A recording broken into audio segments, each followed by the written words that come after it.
Estas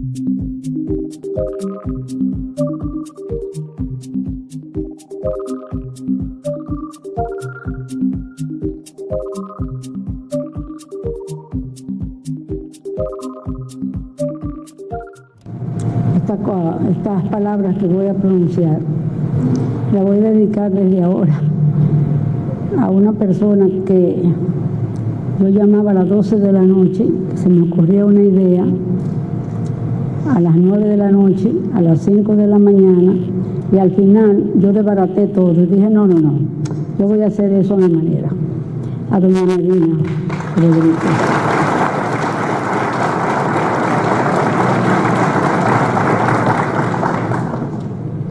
Voy a obviar en lo que cabe los nombres de los amigos que han venido a darme calor humano y solidaridad en estos momentos. Pero don Roberto Saladín y yo, don Modesto Guzmán y yo, tenemos una amistad de muchos años por motivos, qué sé yo, igual que Jenny y mi sobrino que acaba de arribar de los Estados Unidos para estar aquí, el doctor Dante Jo.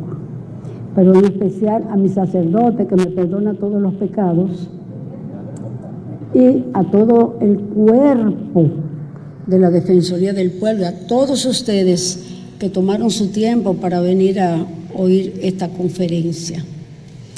Pero de entrada, señoras y señores, amigos todos, sin un ápice de rubor, aprovechamos la oportunidad para hacerle una advertencia. No somos conferencistas ni charlistas. Quisiéramos poseer el poder de oratoria de Marco Tulio Cicerón en estos momentos.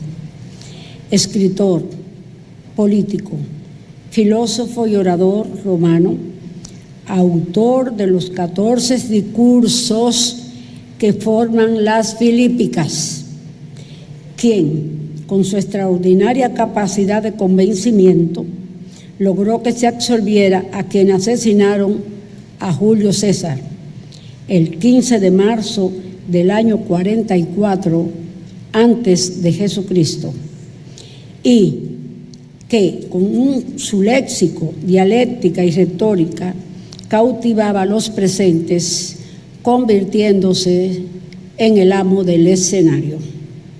Pero la realidad es que estamos a 1000 años luz de ese formidable tribuno.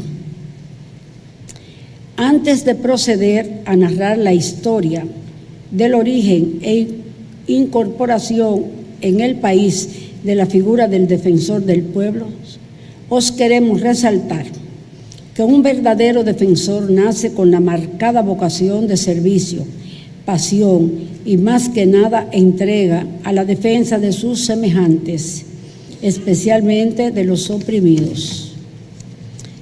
A lo largo de la historia, en el mundo han existido millares y millares de hombres y mujeres que ofrendaron su vida para que prevaleciera el respeto a los derechos humanos, los que siglos después se consagraron en la Declaración Universal de los Derechos Humanos en París en el año 1948.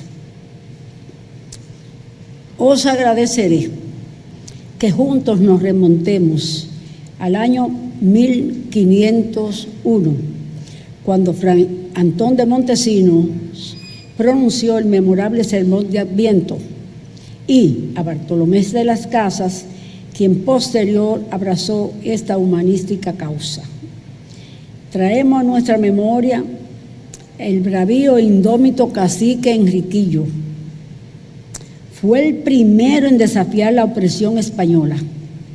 En 1519 se rebeló junto a otros indígenas y escalaron las agrestes montañas de Baurico, alojándose allí.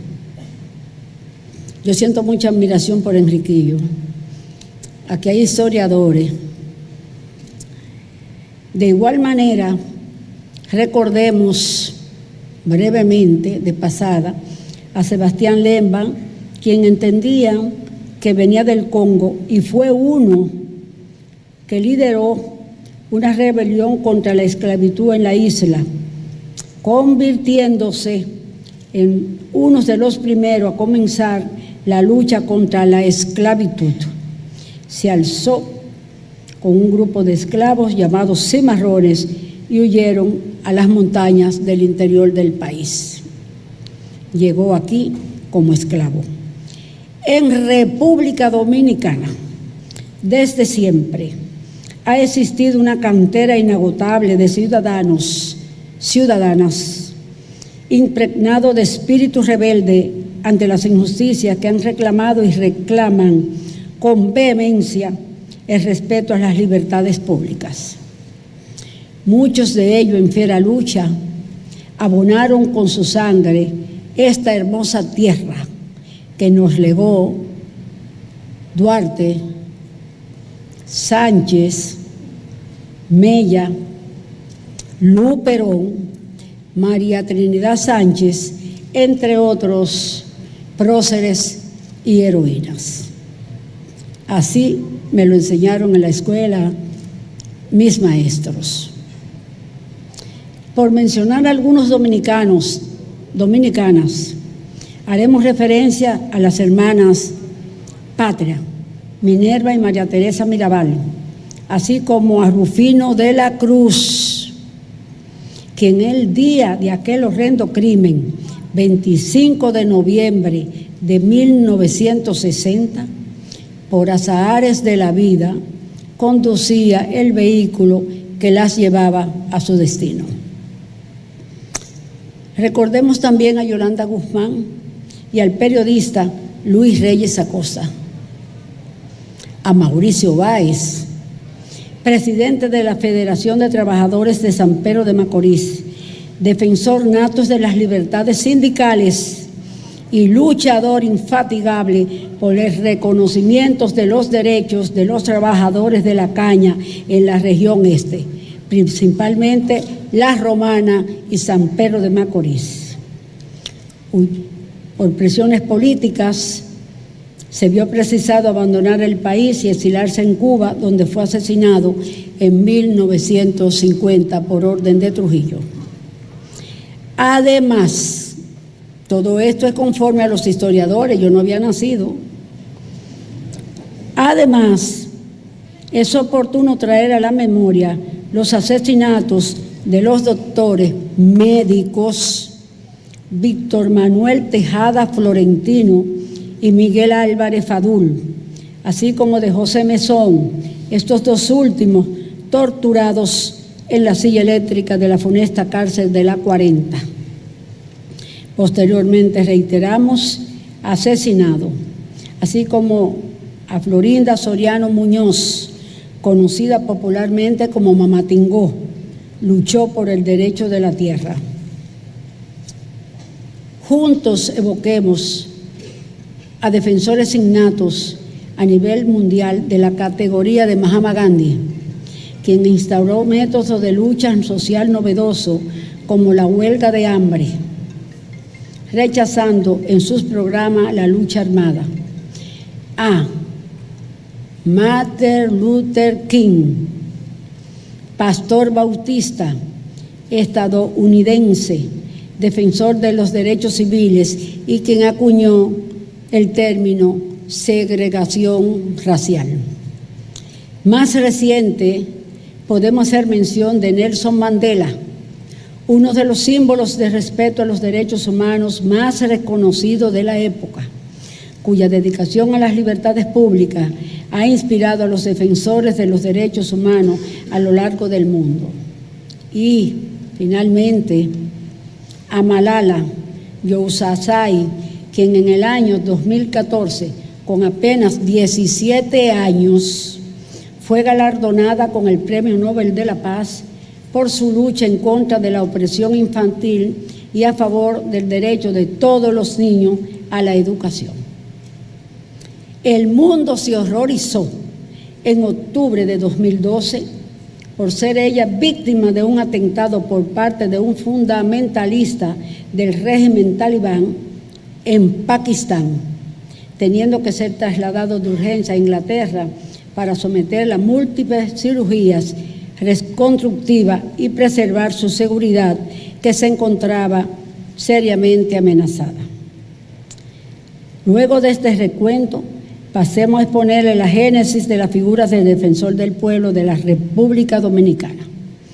En 1809, en Suecia, durante el periodo del rey Carlos XIII, en el Parlamento sueco, se originó una figura a la cual se le dio el nombre de ombudsman, que significa el que aboga por otro, con la finalidad de enfrentar, frenar o controlar la gran cantidad de abusos que instituciones, funcionarios o personas de alto estatus cometían contra ciudadanos indefensos. Esta figura de inmediato hizo eco, traspasó fronteras y fue adoptada por otros países, incluyendo el nuestro. En la mayoría de los pueblos hispanos le denominan defensor del pueblo. En nuestro país, en el suyo, en el mío, en el de todos los dominicanos, la figura del defensor del pueblo se incorporó al ordenamiento jurídico mediante la ley número 1901 de fecha 1 de febrero de 2001, modificada por la ley 367 del 23 de diciembre de 2009. En la reforma a nuestra Carta Magna de enero de 2010 se le dio rango constitucional mediante los artículos 80, numeral 5, 83, numeral 3, 116, 190, 191 y 192 y otras leyes adjetivas. El 15 de mayo de 2013, el Senado de la República eligió de una terna enviada por la Cámara de Diputados a quien os habla como defensor del pueblo, juntamente con dos suplentes, Carlos Hernández, doctor Carlos Hernández y doctor Judy Nelson Fría, y dos adjuntas, María Batista y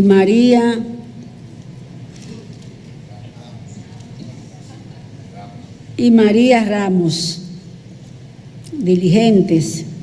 El 1 de junio del mismo año, ya juramentados, el Senado de la República nos entregó una resolución y abran fuego.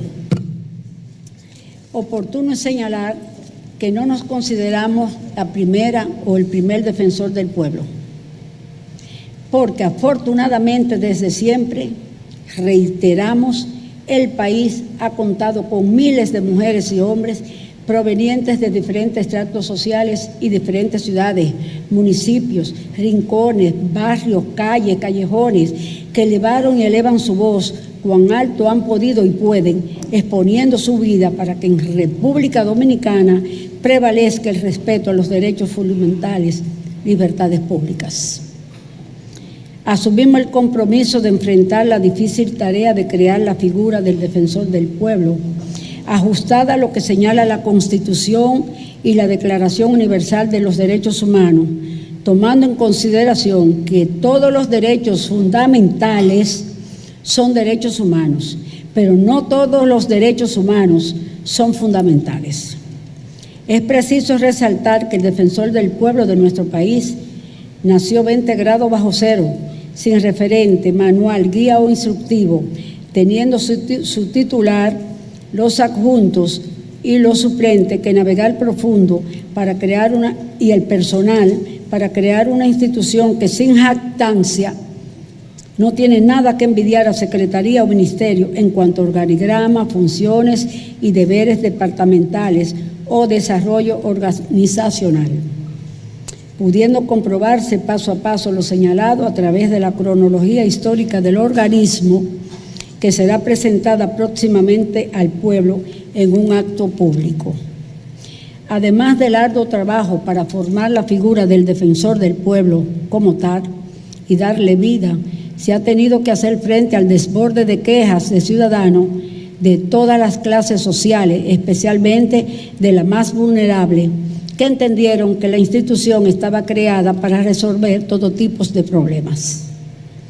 El pueblo llano, el de a pie, no sabía que la institución solamente tiene bajo su responsabilidad promover y contribuir a tutelar los derechos humanos fundamentales medioambientales, así como los derechos colectivos y difusos frente a violaciones de funcionarios públicos, órganos del Estado y prestadoras de servicios públicos, y que su intervención es de manera neutral. Les recuerdo que el defensor del pueblo es totalmente independiente, solamente sujeto a la ley. Además, desconocían que el artículo 18, literal A, reza que el defensor del pueblo se abstendrá de actuar cuando el expediente está judicializado. Aún así, se hace el intento de conciliar las partes, descargamos a los tribunales de tantos expedientes y las partes quedan conformes. Entre los derechos fundamentales consagrados en la Constitución, todos los conocemos: derecho a la salud, a la vida, a la cultura, al trabajo, sin explotación. El nombre dice trabajo, hay que trabajar, sí, pero no que lo exploten, hay que pagarle lo que la ley señala. A la libertad y a la seguridad, al honor personal, a la libertad de conciencia y culto, a la familia, entre otros.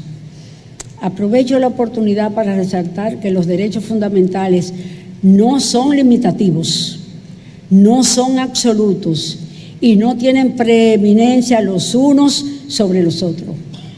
Pero una cosa es estar consignado en la Constitución y otra muy distinta, que el pueblo se sacuda de la apatía e indiferencia, desgano, que hable y que los poderes públicos y las compañías prestadoras de servicios públicos los cumplan, los respeten.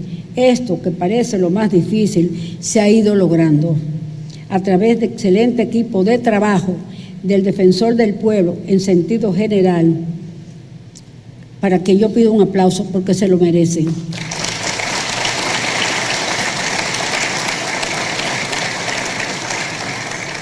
Y la aceptación por parte de los diferentes funcionarios y compañías, quienes no han puesto mayores obstáculos a los reclamos.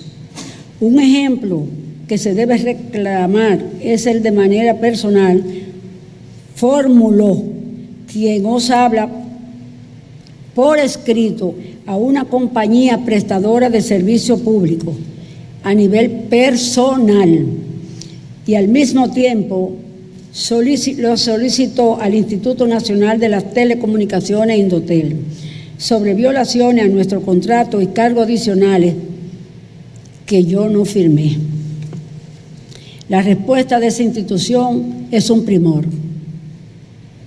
Y mayor aún, nuestra reclamación dio origen a la resolución número 06217, que le beneficia a todos ustedes en los abusos que cometen compañías prestadoras de servicios públicos contra ustedes, que pagan religiosamente lo que les corresponde.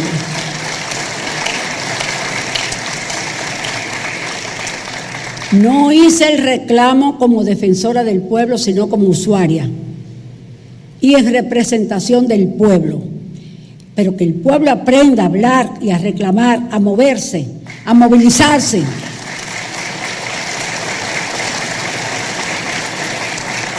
100 pesos a ti, 80 aquel, 70 aquel, al año, al mes, son millones. Al año, muchos millones a costa del sudor de ustedes, de la leche de sus hijos.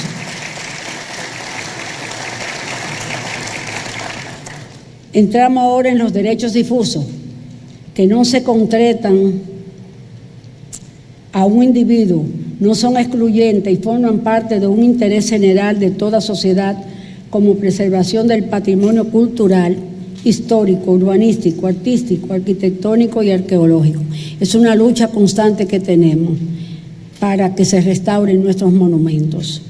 En cuanto a los derechos medioambientales, en principio son de carácter difuso, es decir, que benefician a una población indeterminada, como lo son la conservación del equilibrio ecológico, la fauna y la flora, el derecho al uso y goce sostenible de los recursos naturales, etc. Los derechos colectivos son aquellos intereses que la norma protege en favor de una colectividad determinada, es decir, un conjunto o grupo. Luego de lo arriba expuesto sobre las funciones del defensor del pueblo y para qué fue creado, pasamos a recalcar que crear de la nada una institución es tarea ardua, sumamente escabrosa, peor aún cuando no se existe dónde apoyarse. Pero el equipo que tenemos, las adjuntas y los suplentes, hicieron la lucha. Luego de juramentados, tras mucho caminar, encontramos un inmueble donde ubicarnos temporalmente, accesible a la población o segmento más empobrecido, donde pudiese llegar a pie, en bicicleta, motores, transporte público, autobús y guagua, concho, etc. En sus inicios, la titular del Defensor del Pueblo luchó con vehemencia para reubicar a las 53 familias desalojadas de la Doctor Delgado que todos veíamos y pasábamos indiferente por su lado. El Defensor del Pueblo apeló al señor presidente y se ordenó crear el proyecto habitacional Jardines de Gautier en terreno del antiguo Bater Gautier, entre Boca Chica y San Juan de Macorís, donde se alojan con su familia. De igual manera se logró a través del Instituto Nacional de la Vivienda, INVI, y la Oficina para el Reordenamiento de Transporte, la entrega de 32 apartamentos desalojados del sector La Sursa por la OPRE, para dar paso así a la avenida perimetral o del Río. Al momento faltan 97 familias de ese sector para ubicar y cumplir con el que establece el artículo 59, que no lo queremos literal, queremos que se cumplan. Toda persona tiene derecho a una vivienda digna con servicios básicos.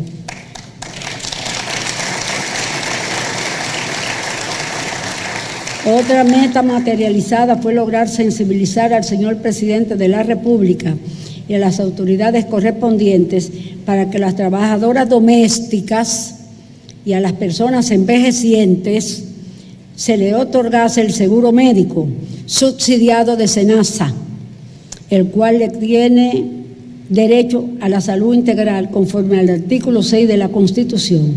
De esta manera se contribuye a que los envejecientes vivan y mueran con dignidad.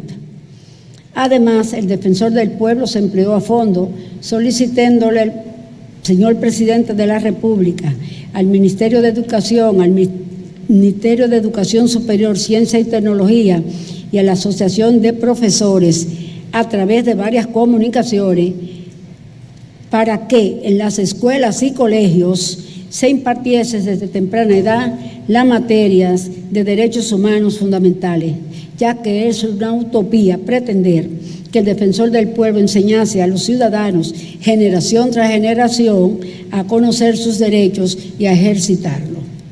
Saludamos con beneplácito el decreto 310 de fecha 5 de noviembre del 2016, mediante el cual el honorable presidente de la República dispuso la incorporación a la obligatoria de la enseñanza de la Constitución de la República en los centros educativos a nivel nacional. Petición que con firmeza e insistencia también reclamaba el presidente del Tribunal Constitucional que la Constitución estuviese en las escuelas. A propósito del mencionado decreto, queremos aprovechar este escenario para solicitar a nuestro más alto tribunal que entre los derechos fundamentales figure de manera expresa el acceso al agua potable. Esa aspiración del Defensor del Pueblo, que el Ministerio de Educación agregue en su currículo educativo de las escuelas y colegios la materia de moral y cívica.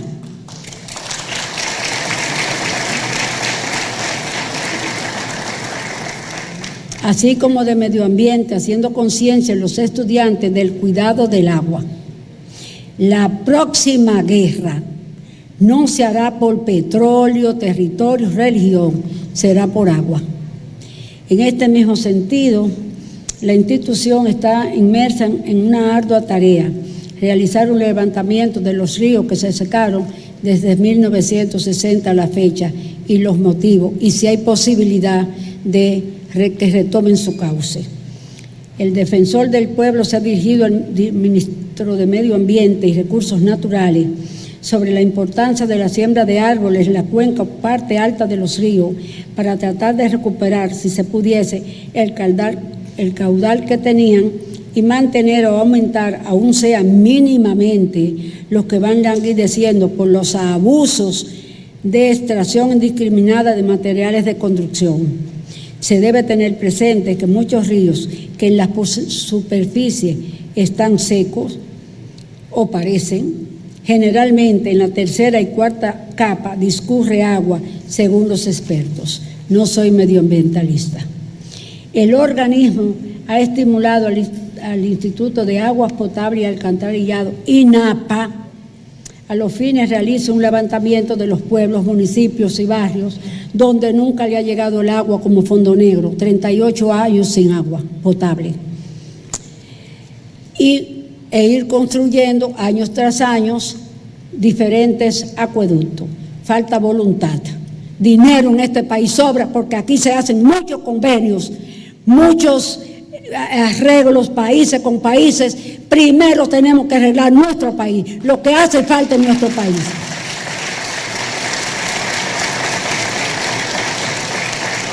Los convenios se quedan en bla, bla, bla. Se gasta mucho dinero, el que le hace falta a la clase pobre.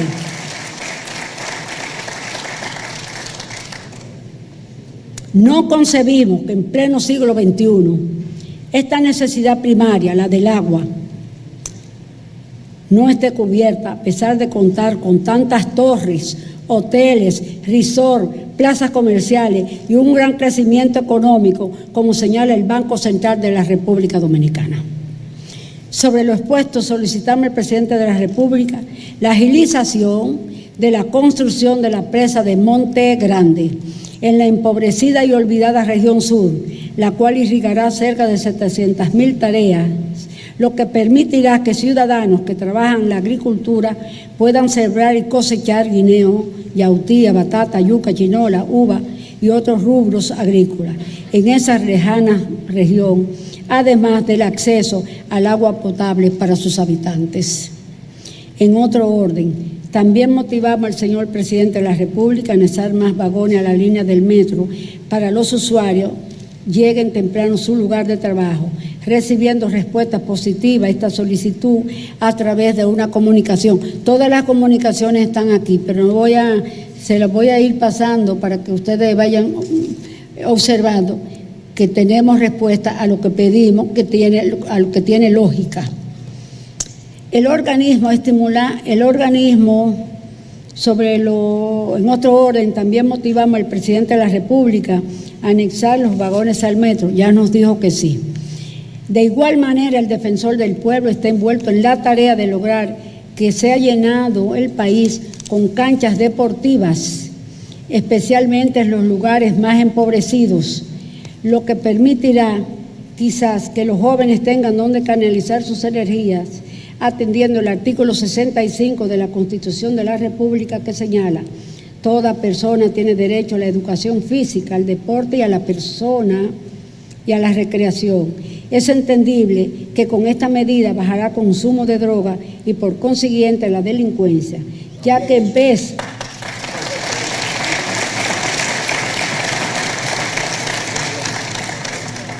vez de un joven tomar un motor para atracar, tomará una bola para jugar o ejercitarse. En este sentido, nos hemos ofrecido en lo personal a construir las primeras 5 canchas si el Estado donase los terrenos.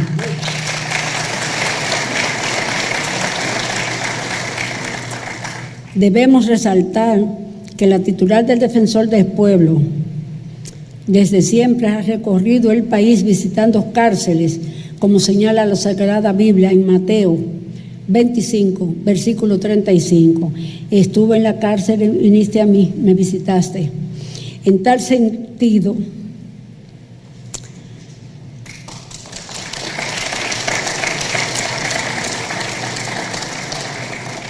siempre he entendido, desde que era estudiante, que en la cárcel hay muchos inocentes, purgando culpas que no cometieron. En tal sentido, se ha esforzado sobremanera que la cárcel del viejo modelo puedan integrarse al nuevo modelo, al considerar que esos recintos carcelarios antiguos son más que cárceles, ergástula, un oprobio y una vergüenza a la dignidad, un amasijo de desechos humanos. Existen 22 cárceles tradicionales. A propósito, véase lo expuesto por el defensor del pueblo, quien os dirige la palabra, en el periódico Listín Diario de fecha 26 de septiembre de 2016, sobre la llamada cárcel de tránsito de San Luis, que es una vergüenza a la dignidad humana, reitero. Además de lo anterior, la titular ha visitado hospitales, mercados, cañadas pestilentes, nauseabundas, arroyos, barrios marginados y lugares históricos, y ha motivado a través de comunicaciones tanto a los expresidentes como al actual, así como a las autoridades de las localidades por donde fueron electos, senadores, diputados, gobernadores y alcaldes, para que vayan en auxilio de sus respectivos pueblos con mayor presteza, así como preservar o rescatar sus monumentos. Todos unidos podemos y tenemos la obligación de hacer un país mejor que le legaremos a nuestros hijos y a nuestros nietos.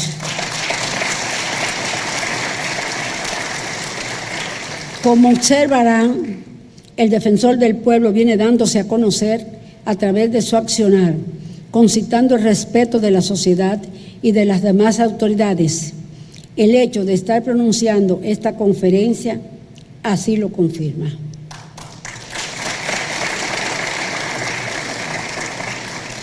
Gracias. Constituyéndose en un ente de mediación y actuando de manera neutral como lo establece